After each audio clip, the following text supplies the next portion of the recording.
Hello, friends, and welcome back to Malicious Compliance Stories. Wow, the audacity of some people. She actually had the nerve to tell someone in a wheelchair to stand up and give it to her? Seriously? But before we begin, best way to support our channel is to leave comments, like, and subscribe with the turned-on bell so you don't miss the new video every single day. Here we go. Entitled Karen wants to use my wheelchair at antique store. Cast: me, myself, and I, Nels, old man, though he doesn't speak, Harriet, Karen. My husband and I rent a display space in an antique consignment store for our collective side hustles. I quilt and crochet, my husband sells custom die-cast cars and diorama supplies. Every few weeks we go in and restock our space. This store is very large and can be a bit of a maze, and the store has designated rest stops throughout the aisles. One's across from our space. The store does not provide mobility aids for customers, so it's a BYO policy if you need a walker or wheelchair. I'm a wheelchair user as I'm paralyzed from an L2 SCI.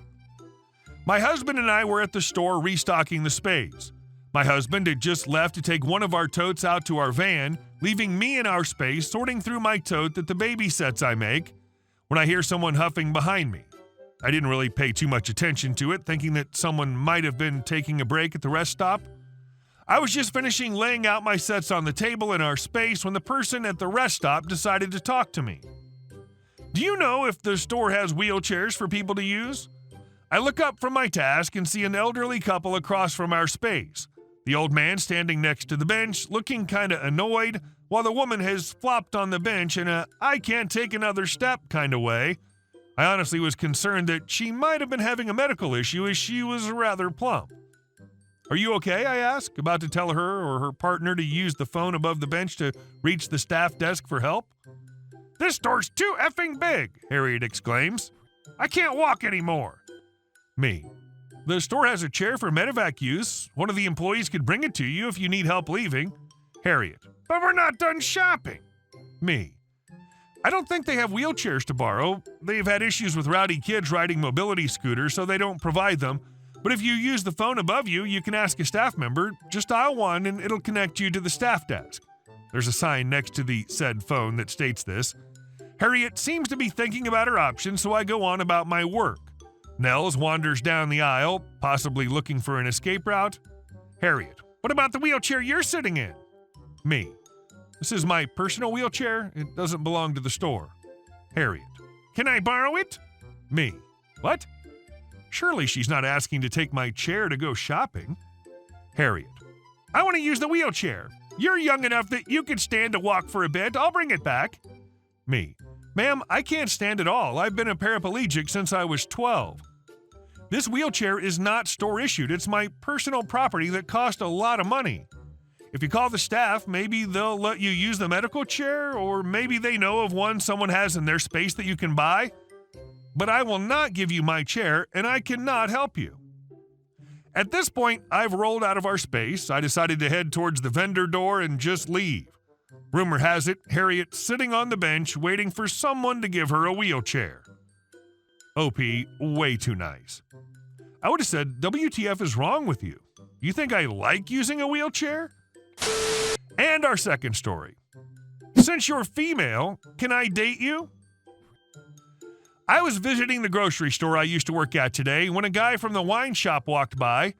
This particular fellow was quite nice, but it reminded me of another guy who worked there for a half a year or so back when I was still employed at said grocery store, and I thought I would share.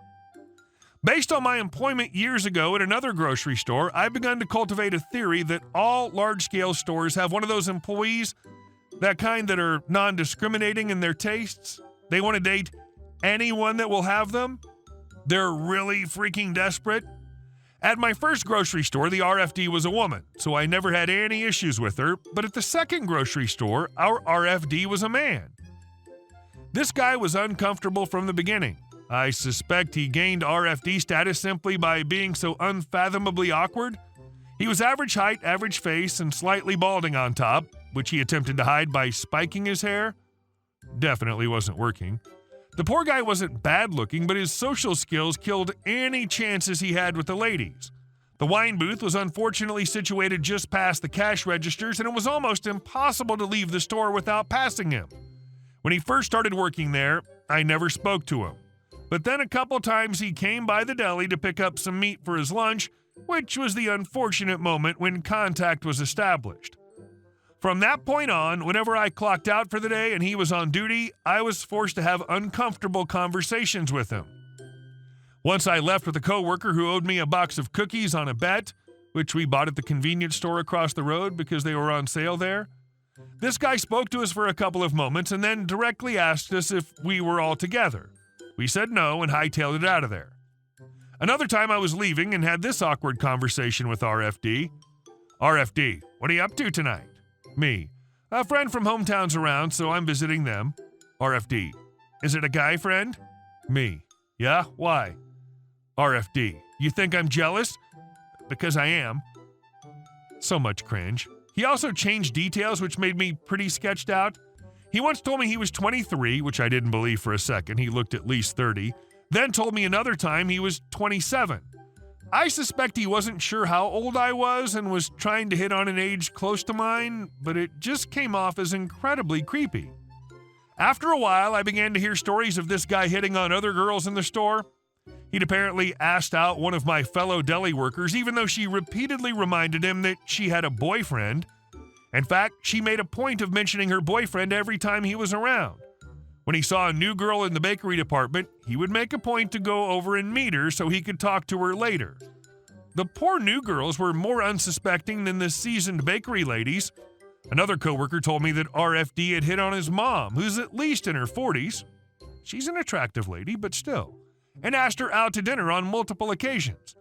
All of this while still engaging and having conversations and flirtations. Flirtation might be a strong word. This guy wouldn't know flirting if it hit him in the head with a wooden baseball bat with me. That's when I began to realize that this guy was RFD. I was not a girl he was attracted to and was awkwardly trying to flirt with. Everyone was a girl he was attracted to and trying to date. This guy didn't care who he dated. He just wanted to have a girlfriend. RFD didn't care about me or my personality or even my appearance. His only discriminating factor was my gender. And that was pretty insulting. Eventually, RFD moved away to Alberta. I'm pretty sure every female in the store was happy to see him go. And our last story. Revenge is a dish best served cold. No, best when it's self-served. I've had a lot of issues for years with one of my neighbors parking their cars on my driveway. To be very accurate, it's not their cars, but people visiting them. Typically family. His father in particular is very annoying and also particularly indifferent to my complaints. The neighbor himself is actually okay, and we get on well enough. My driveway is wide. It can fit 4 cars easy, 6 cars if you pack them. So I guess the size of unused real estate was tempting considering how lazy people are. They can park their cars about 60 yards away in a small parking lot. Last year in particular, my neighbor's father would park there at any time for any reason, even when I was home. He's getting old, 75, but he isn't senile, so this was just pure belligerent behavior. Calling the police isn't helpful, they won't do much. He's just an old man. It's private property, we can't tow the car, you have to get it towed at your cost, etc. In general, this isn't a problem they're very interested in, and I'm not keen to really push it that far. He parks there because it's a shorter walk, and it's how we did things in the old days. Well, last year crossed some lines, so I did get a sliding gate installed this year. It's a really solid one, commercial grade, on rails with steel bars. I didn't really want this gate, but given my driveway's quite wide, this is the only one they had in stock, and waiting for the right one would take weeks, and I was just about done with the constant annoyance. In fairness, whenever I'd call or text my neighbor, they'd come and move the car, but it was annoying as hell. Well, it's Christmas 2022, and we went to visit friends. Last year, they were at our place, so this time it's their turn. But I did forget to close the gate. Well, one thing worth mentioning is that there's a switch on the wall. The switch closes the gate. You push it, it closes, but it won't open it. To open it, you need the key, the remote, or to open it from the inside the house with the code, and it's December, so it gets dark around 4:45 p.m. Around 5 p.m., I get a message from my neighbor. Actually, I get about 10. And then a call. He's in a panic. I check my video system to see what's going on. What I see there is absolutely glorious in its splendor. His father parked there about 2 p.m. Then around 3 p.m., some other family members came in 2 cars. Around 5 p.m., dark outside, a 4th car with guests pulled in and obviously looking for a light. Someone pushed that button and the gate closed. We won't be back until Tuesday. The phone call was hefty, but I just had to be direct and tell them they knew not to park there, and they did so anyway. Probably one of them will make the 4-hour drive to where we are now to pick up one remote and then drive 4 hours back on Christmas Day. I don't even know if this is revenge, as they did absolutely everything by themselves, but it sure feels revenge-like to me right now.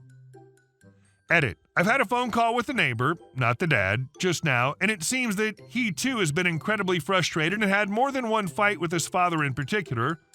It's he who gets my messages or calls, but it's his family who do the parking. Last night he refused to give them a lift home, forcing them to order a taxi, which is quite hard here as we're in the boonies and it's Christmas.